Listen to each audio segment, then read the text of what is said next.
Welcome to The Explainer. Today, we're not just looking at the story of St. Patrick. We're dissecting a source text that wants to take a flamethrower to the entire legend. So buckle up, because according to this text, everything you think you know is a lie. So, let's just get right into it. The source text we're breaking down, demolishing the myth of Mawin Sukat, makes a pretty wild claim. It says the whole St. Patrick narrative is nothing more than a carefully constructed, centuries-old fairy tale. Right. First things first.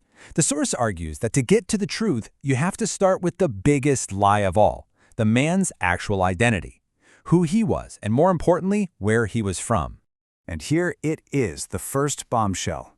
Your beloved St. Patrick, the patron saint of Ireland, wasn't Irish, not even a little bit. According to the source, he was a Romano-Briton named Mawin Sukat, a wealthy kid from across the water in what's now England or Scotland. So let's paint this picture.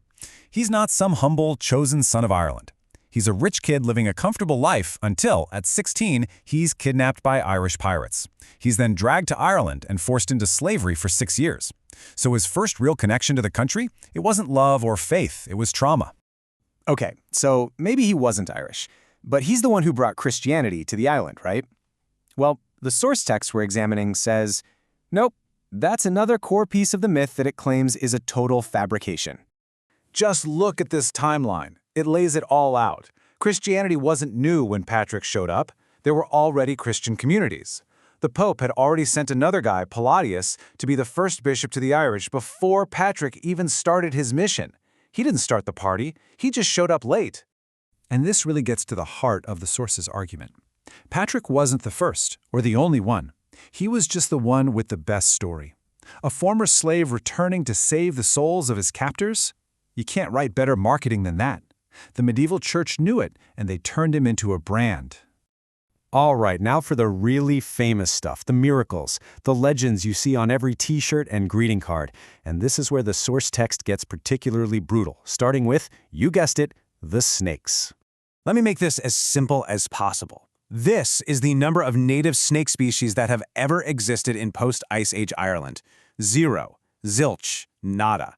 You can't drive out something that was never there in the first place. It's just basic biology. And not only is the story impossible, the source points out it was invented way later.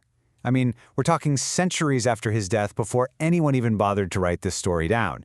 It wasn't history, it was a retcon to make his legend bigger.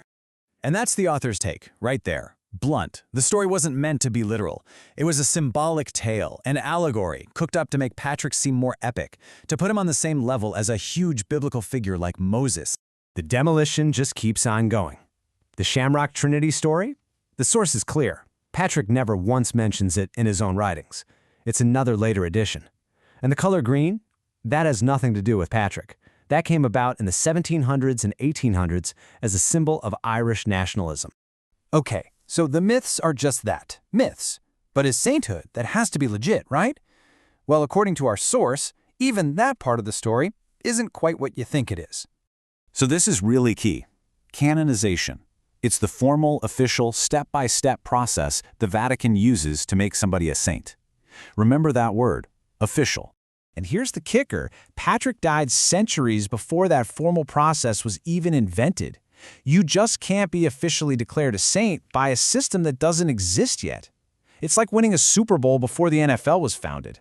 So what does that mean? It means he was never officially canonized by a pope. He's a saint because the people on the ground said so. It was basically a grassroots movement that the church eventually just went along with. Saint by tradition, not by decree.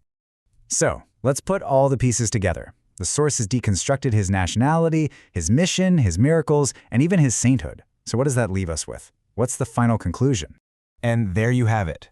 This quote basically sums up the entire argument of the text. The real man, this foreign, traumatized ex-slave, was completely papered over, replaced by a symbol, a mascot, designed to consolidate power and sell a story for the church. And that's the final stark contrast. You have the legend of this powerful, miracle-working icon, and then you have the man's own words, which, according to the source, show someone who is desperate, humble, and deeply traumatized. The man has been almost completely erased by his own myth. And so we're left with this question. If you strip away all the legends, the snakes, the shamrocks, the green beer, even the very idea of him being an Irish-born saint, who is it exactly that we're all celebrating? What's really left of the man himself?